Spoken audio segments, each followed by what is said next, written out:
Mesdames, Messieurs, chers étudiants, chers internautes, bonjour. C'est un réel plaisir de vous retrouver pour ce premier numéro de votre émission Les Américanistes parlent. Pour inaugurer cette aventure, nous avons le privilège d'accueillir sur notre plateau deux invités que vous allez découvrir dans un instant. Bonsoir, docteur. Bonsoir, docteur Guéli. Bonsoir, chers téléspectateurs, téléspectatrices. Bienvenue dans notre émission. Bonsoir, docteur également. Bonsoir, bonsoir tout le monde. Merci à vous d'avoir répondu à notre invitation pour débattre autour de l'histoire des États-Unis. Votre présence sur ce plateau inaugure de la plus belle manière ce premier numéro de l'émission Les Américanistes parlent. Et est-ce que vous pouvez vous présenter? Merci beaucoup, docteur Guéli. Merci à vous tous qui nous suivez en ce moment. Je suis le docteur Kofi Aboti, je suis spécialiste des études américaines à l'Université de Lomé. Je suis aussi enseignant à l'Université de Lomé également et dans d'autres universités de la place. Merci, docteur Aboti. Docteur, est-ce que vous pouvez également vous présenter? Ok, merci beaucoup, docteur. Merci tout le monde. Moi, c'est Kofi Miham, docteur également en littérature américaine et études américaines. Je suis également enseignant, locataire à l'Université de Lomé. Puis je suis également traducteur et entrepreneur, fondateur du Centre de langue Dr Miham. Merci. Merci beaucoup, merci. Et en tant que spécialiste de la littérature américaine, quelle est la finalité de vos travaux dans le contexte togolais? Docteur Miham, vous avez la parole. Merci beaucoup pour la question. Parlant de la finalité de mes travaux en littérature américaine, au fait, la littérature américaine, d'abord... Je voulais également dire quelle est vraiment l'importance de la littérature américaine ou des études américaines au Togo. Nous sommes en Afrique. Pourquoi pensez-vous qu'il faudrait nécessairement faire des études ou bien faire des recherches en littérature et études américaines au Togo? Okay, merci beaucoup pour la question. Au fait, je vais plutôt parler de l'importance des études américaines en Afrique, au fait. Je pense qu'il y a un lien intrinsèque entre l'Amérique et l'Afrique. Depuis l'époque coloniale où les Noirs ont été déportés en Amérique, ils ont vécu là-bas, ils ont continué leur histoire là-bas, ils ont écrit, ils ont fait beaucoup d'exploits. Et puis nous, en Afrique, nous pensons que l'Amérique est une continuité faite de l'Afrique, parce qu'il y a les Noirs qui sont là-bas, qui font des exploits comme ceux qui sont ici. Et je pense que la littérature américaine ou les études américaines sont importantes pour nous en Afrique pour deux raisons que je vais évoquer. Première raison, comme je l'ai dit, le destin africain est lié au destin américain, au destin des États-Unis, par exemple, parce qu'il y a les Noirs qui sont là-bas qui évoluent, tout comme ceux qui sont ici. Par exemple, le mouvement de la négritude a été un mouvement en Afrique dans les années 1960 par Aimé Césaire, le gros Sédar Senghor et puis Léon Damagontral. En fait, ces trois personnalités ont été inspirées par ce qu'on appelle en Amérique la Renaissance de Harlem. Et c'était un mouvement qui a lieu dans les années 1920 par des auteurs comme Jean Locke, et puis Langston Hughes, et puis Zora Neale Hurston. Donc, les Africains sont inspirés de ce qui s'est passé aux États-Unis. Donc, on ne peut pas dissocier la littérature américaine de l'Afrique. Deuxième raison, il y a également, tout récemment, dans les années 1980, et puis le mouvement c'est-à-dire courant de pensée qu'on appelle afrocentrisme, qui a été initié par le professeur Molefi à Santé. C'est aussi en fait un mouvement qui prône la fierté africaine, la culture africaine, et les Africains sont également impliqués. Donc pour moi, ignorer la littérature américaine ou bien les études américaines, c'est oublier une partie de l'histoire africaine. Merci. Pour vous, ignorer les études américaines, c'est oublier une partie de l'Afrique de notre histoire, c'est ça? Justement. Ok, docteur Aboti, est-ce que vous avez quelque chose à ajouter par rapport à ça? Pourquoi pensez-vous que les études américaines sont importantes en Afrique et surtout au Togo? Merci, docteur Guéli. Pour ajouter à ce que le docteur Miham vient de dire, je pense que parfois nous ignorons quand même certaines réalités. Quand vous allez en Europe, quand vous allez en Asie, vous allez trouver par exemple en Europe des spécialistes du Japon. Des gens qui ont fait des études sur le Japon. Pourquoi? Parce qu'à certains moments, le gouvernement est obligé de consulter ces spécialistes pour savoir plus sur le Japon, parce que ce n'est pas tout le monde qui va quand même maîtriser le Japon. Dans d'autres contextes, par exemple, il y a des spécialistes de l'Asie orientale, de l'Afrique, des spécialistes de l'Amérique du Sud et autres. Donc, voilà un peu l'une des raisons pour lesquelles une étude ou bien un domaine comme la littérature américaine ou les études américaines s'avère très très importante, parce que nous sommes un peu comme les yeux du pays quand il s'agit des questions américaines, et nous serons mieux orienter certains débats dans notre pays sur cette question-là. En outre, je crois que aujourd'hui beaucoup de gens critiquent l'Afrique, comme quoi nous étudions beaucoup les autres, mais les autres ne nous étudient pas. Le pourquoi nous le faisons, bien le pourquoi depuis le temps de nos grands-pères jusqu'à présent, il y a beaucoup d'études qui se font sur les autres peuples, c'est que, écoutez, vous devez apprendre des autres pour enrichir votre culture.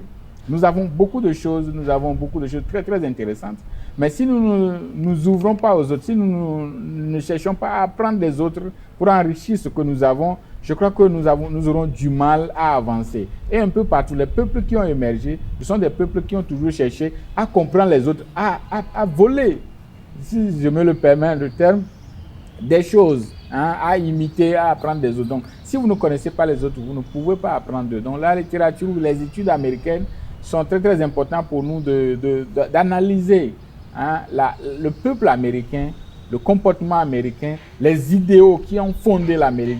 Vous n'êtes pas sans savoir aussi que l'Amérique est la première puissance du monde depuis quelques décennies. Et ça, c'est un fait. Alors, si nous ignorons ce peuple-là, qui est la première puissance au monde, et que nous ne cherchons pas à apprendre de comment ils sont arrivés là, je crois que nous n'allons jamais peut-être arriver là, parce qu'il faut apprendre d'eux et savoir ce qu'il faut faire pour évoluer et devenir Merci beaucoup, docteur Aboti. Il faut apprendre d'eux, il faut toujours chercher à apprendre de quelqu'un afin de pouvoir maîtriser son histoire pour le développement de notre continent, également le développement de notre pays.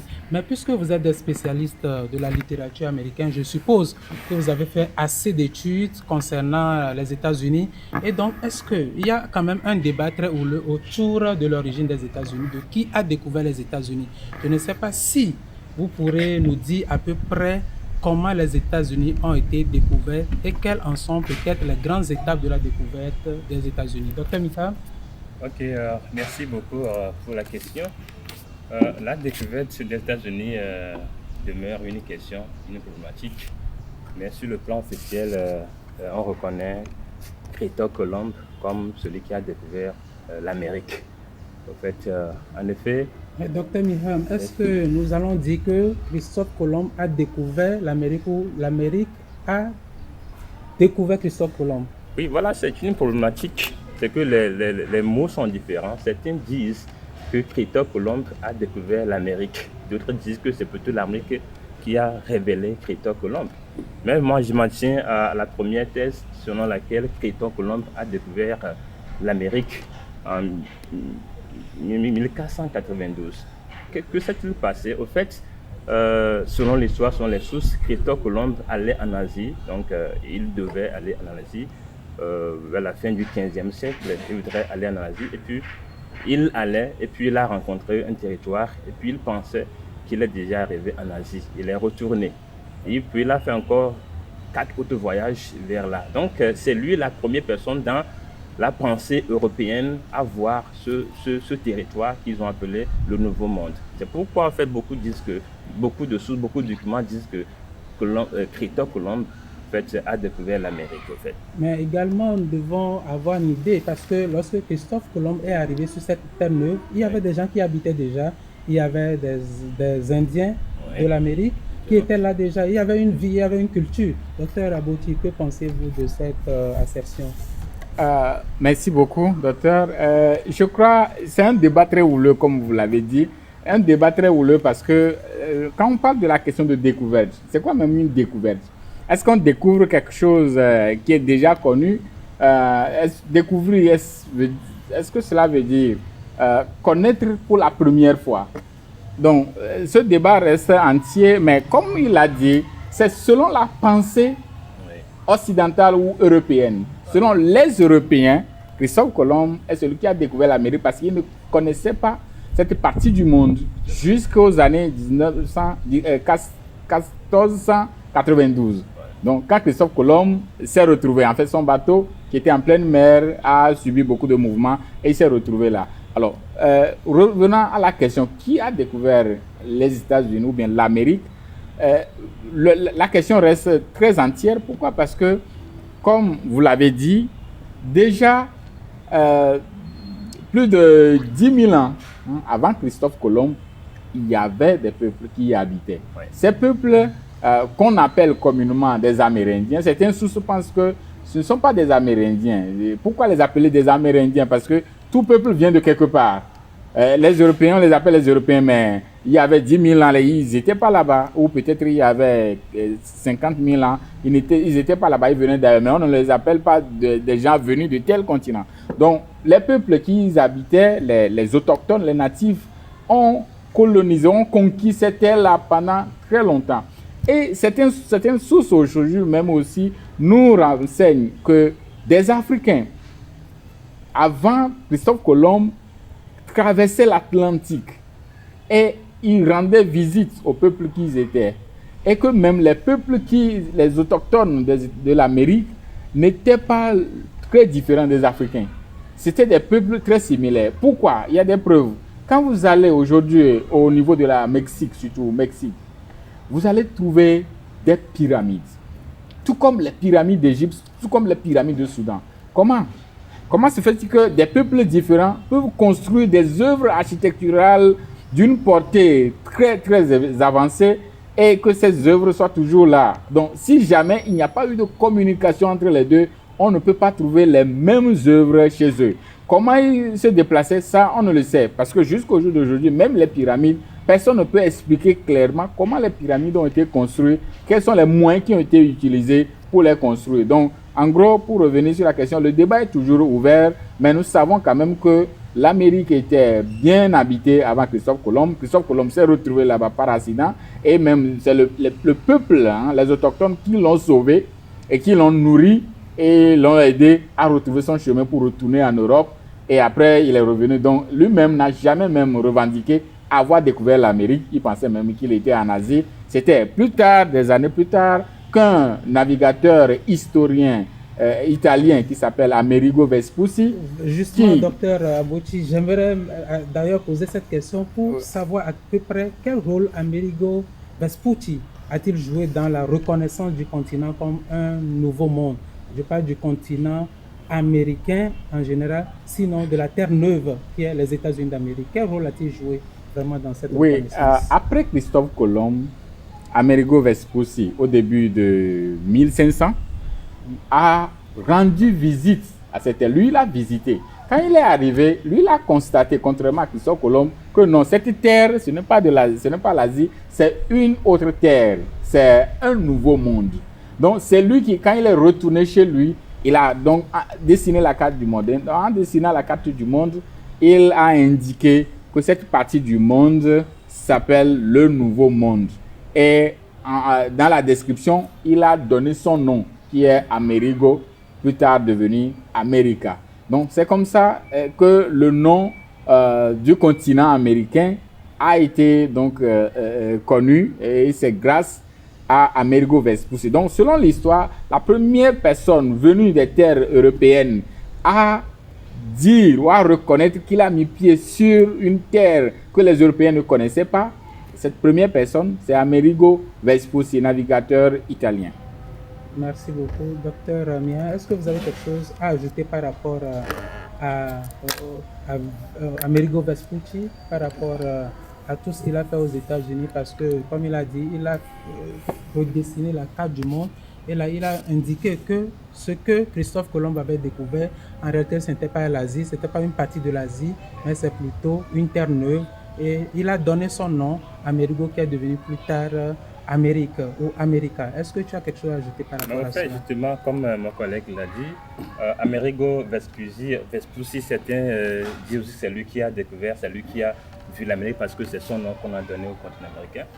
Mais bon, en fait, c'est clair que Colomb est allé avant Amerigo. Colomb allait pour aller en Asie et puis il a découvert le territoire pour la première fois. C'est quelques années plus tard parce que Amerigo est allé pour la première fois en 1499. En fait, Christophe est allé d'abord pour voir le territoire et puis lui il a fait 4 voyages et puis Amerigo aussi est allé. Lui il est italien comme on l'a dit, il est italien, bon il est allé pour la 1499 et puis c'est lui effectivement qui a pu reconnaître que c'est pas l'Asie comme le disait Christophe, mais c'est un territoire, une main de terre tout à fait différente de l'Asie. Et il a vu que c'est un continent, et c'est en 1507 que la carte est sortie et son nom est attribué au continent. En fait, c'était une ironie. En fait, on pouvait donner le nom de Christophe à l'Amérique, mais pas ironie. On a donné le nom de Amerigo au continent et qu'on appelle le dieu Amérique. En fait c'était ça l'histoire. Merci beaucoup. Merci beaucoup, docteur.